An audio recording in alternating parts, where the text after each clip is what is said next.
వైష్ణవాలయాలని భక్తులతో కిటకిటలాడే సమయం ధనుర్మాసం. ఈ పవిత్రమైన నెలలో వైకుంఠ ఏకాదశి కూడా వస్తుంది. మిగిలిన ఏకాదశి తిథులతో పోలిస్తే దీన్ని ఓ పర్వదినంలా జరుపుకుంటారు. అసలు ముక్కోటి ఏకాదశికి ఎందుకంత ప్రాధాన్యత అంటే, మార్గశిరం విష్ణువుకు అత్యంత ప్రీతికరమైనది.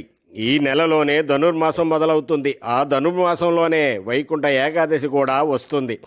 నెలకు 2 చొప్పున ఏడాదికి 24 ఏకాదశి తిథులు వస్తాయి. మిగతా వాటితో పోలిస్తే సూర్యుడు ఉత్తరాయణానికి మారే ముందు వచ్చే ధనుర్మాస ఏకాదశినే వైకుంఠం ఏకాదశి లేదా ముక్కోటి ఏకాదశిగా పిలుస్తారు.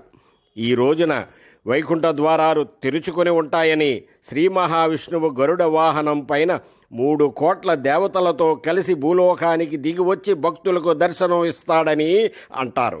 అందుకే వైష్ణవాలయాల్లో ఈరోజు మాత్రమే వైకుంఠం తలపించేలా ఉత్తర ద్వారాలు తెరుస్తారు. భక్తులు తెల్లవారుజామునే ఆ ఉత్తర ద్వారం ద్వారా లోపలికి వెళ్ళి భగవంతుడిని దర్శించుకుంటారు.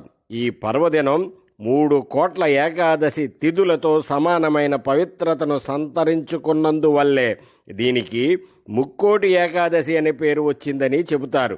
ఈ రోజున ఉపవాసం ఉండి విష్ణు సహస్రనామాలను పఠించటం వల్ల విష్ణుమూర్తి అనుగ్రహం కలుగుతుందని భక్తుల నమ్మకం.